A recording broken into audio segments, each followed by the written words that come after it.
Mic और अजय दोनों partners हैं और आपस में प्रॉफिट एंड लॉसेस शेयर किया करते हैं in the ratio of their Capitals. और इनकी कैपिटल है ₹6 लाख और 4 लाख, यानी रेशियो हो गया 3:2।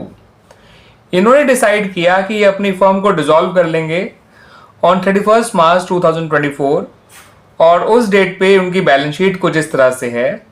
लायबिलिटी साइड में कैपिटल दे रखी है माइक और अजय की, उसके अलावा वर्कमैन कंपनसेशन रिजर्व दे रखा है ₹1 लाख, क्रेडिटर्स दे रखे हैं ₹2 लाख, बिल्स पेबल है ₹60,000 और उसके अलावा अदर लायबिलिटीज है ₹3,40,000। एसेट साइड में सन्ड्री एसेट्स हैं ₹16,30,000 और कैश है 70,000। टोटल है बैलेंस शीट का ₹17 लाख। फिर आपको ये फॉलोइंग एडिशनल इंफॉर्मेशन भी दे रखी हैं। इन्होंने बताया कि जो सन्ड्री एसेट्स हैं उन्होंने ₹14 लाख रियलाइज किए हैं, यानी उनसे ₹14 लाख कंपनी को मिले हैं और जो लायबिलिटीज है वो कुछ इस तरह से डिस्चार्ज करी गई हैं। क्रेडिटर जो है वो 2 महीने बाद यानी 31 मई 2024 को ड्यू होने थे, यानी उनको तब पे किया जाना था, मगर उनको इमिडिएटली पे कर दिया गया 31 मार्च को ही। और ऐसा करने पे फर्म को डिस्काउंट मिला है 3% पर एनम का। ठीक है बच्चों, तो काफ़ी अच्छा पॉइंट है, इसका ध्यान रखिएगा। कैसे डिस्काउंट निकालेंगे और कितना अमाउंट क्रेडिटर को पे किया जाएगा इसका ध्यान रखिएगा बच्चों, कैसे निकाला जाएगा। बिल्स पेबल को ₹1,000 की रिबेट पे डिस्चार्ज किया गया, यानी कि बिल पेबल जो कि ₹60,000 थे उनको 1,000 कम करके पे किया गया, यानी कि ₹59,000 पे किया गया।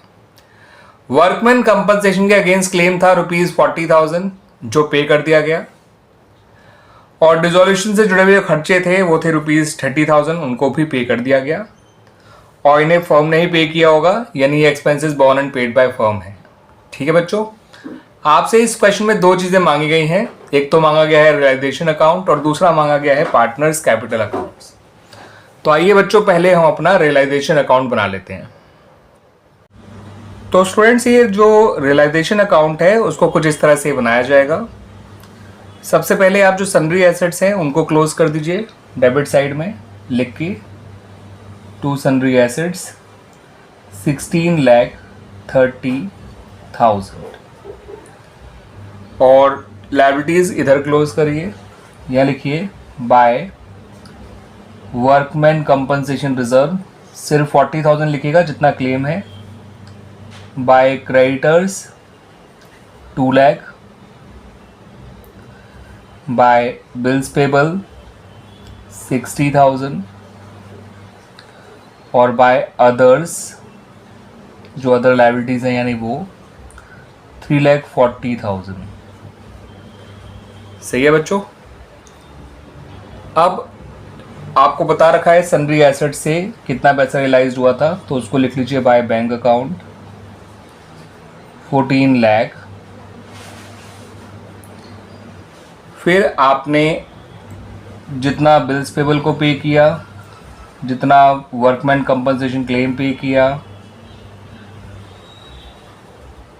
जितना आपने अदर लायबिलिटीज़ को पे किया और जितना आपने क्रेडिटर्स को पे किया और जो रियलाइजेशन एक्सपेंसेस आपने पे किए, उन सबको यहाँ लिख लीजिए डेबिट साइड में। बिल पेबल के बारे में कहा गया था उसे ₹1,000 की रिबेट पे वो पे किया गया है, तो 60,000 के बिल पेबल 1,000 के रिबेट पे करेंगे तो कितना आएगा बच्चों 59,000। वर्कमैन कंपनसेशन रिजर्व हमने उतना ही ट्रांसफ़र किया था जितना पे करना था, तो 40,000 पे कर दीजिए। अदर्स के बारे में क्वेश्चन साइलेंट है तो आप उसको पूरा पे कर दीजिए 3,40,000। रियलाइजेशन एक्सपेंसेस जो है वो 30,000 थे, वो पे कर दीजिए। रही बात क्रेडिटर्स की, तो क्रेडिटर का डिस्काउंट कैसे निकलेगा वो समझ लीजिए। क्रेडिटर है आपके 2 लाख, ठीक है बच्चों, उसका 3% पर एनम का हमें डिस्काउंट मिला है, तो इंटू 3/100 कर दीजिए। और 2 मंथ्स पहले आप पेमेंट कर रहे हैं तो आपको 2 महीने के लिए डिस्काउंट निकालना है। 2 लाख का 3% 6,000 होता है, 6,000 का 1/6 होता है 1,000, तो 1,000 तो केवल डिस्काउंट है। आपने पेमेंट कितना किया होगा, 2 लाख में से 1,000 माइनस कर दीजिए, 1,99,000। ठीक है बच्चों, ये हो गया हमारा सारा का सारा लायबिलिटीज़ का पेमेंट। आइए अब चेक करते हैं हमें डिसोल्यूशन में प्रॉफिट हुआ या लॉस। तो 59 और 40 होता है 99, 99 और 40 होता है बच्चों 139, 139 और 3 होता है बच्चों 439, 439 और 1 होता है आपका 539 और 99 जोड़ेंगे तो 638, 638 और 30 जोड़ेंगे तो 668, 6,68,000 आएगा बच्चों, जो टोटल आपने पेमेंट किया है टू द लायबिलिटीज़। 1630 और 638 ये हो गया टोटल 2298। तो डेबिट साइड का टोटल तो आ रहा है 2298, ध्यान रखिएगा। अब क्रेडिट साइड का क्या है वो देख लेते हैं। 40 और 2 लाख हो गया 240 और 60 हो गया 3 लाख, है ना बच्चों। 3 लाख और 340 होता है बच्चों 640।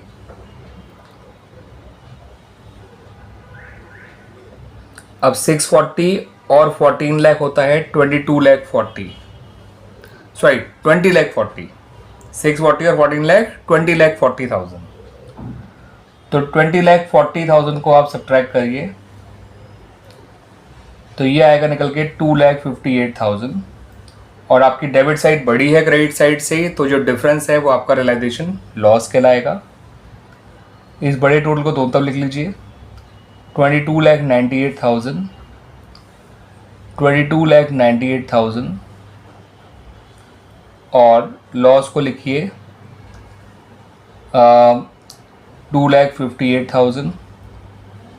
इसको आपको डिस्ट्रीब्यूट करना है इन द रेशियो 3:2। तो 250 को जब बांटेंगे तो आएगा 50,000, मतलब 5 से डिवाइड करेंगे तो 2,50,000 divide by 5 is 50 and 8,000 divide by 5 is 1,600। तो 51,600 को 3 इंटू 3 करेंगे तो ये आ जाएगा 154,800। ठीक है बच्चों, 154,800 और ये आया है माइक का हिस्सा। ठीक है बच्चों, दिस इज माइक्स लॉस। अब अजय का कितना है वो देख लीजिए। 51,600 का डबल करेंगे यानी इंटू 2 करेंगे तो 51 का 102 हो गया और 600 का हो गया 1200। तो ये हो जाएगा 103,200, 103,200 जोड़ के देखेंगे तो 2,58,000 आ जाएगा। ठीक है बच्चों, तो इस तरह से तो हमारा रियलाइजेशन अकाउंट बन गया। आइए बना लेते हैं partners capital account. Capital account की शुरुआत करिए ओपनिंग बैलेंसेस ऑफ कैपिटल से, जो कि हैं, आप लिखिएगा बाय बैलेंस ब्रॉट डाउन। माइक का है 6 लाख, अजय का है 4 लाख, बचा हुआ वर्कमैन कंपनसेशन रिजर्व जो आपने रियलाइजेशन अकाउंट में ट्रांसफर नहीं किया था उसको बांट दीजिए, यानी 60,000 को 3:2 के रेशियो में 36,000 और 24,000 आ जाएगा।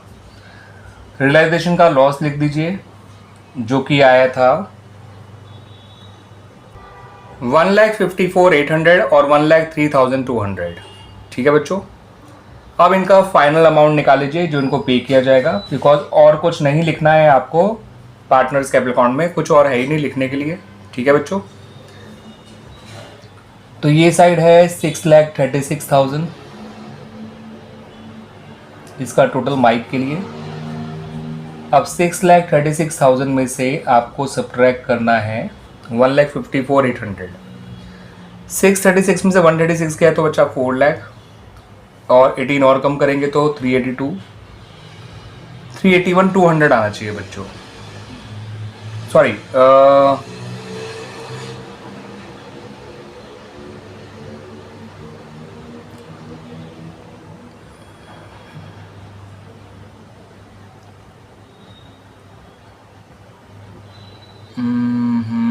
अरे हाँ बच्चों, थोड़ी गड़बड़ हो गई। यहाँ पर आपको लिखना है 636 में से 1,36,000 गए तो बचा 5 लाख।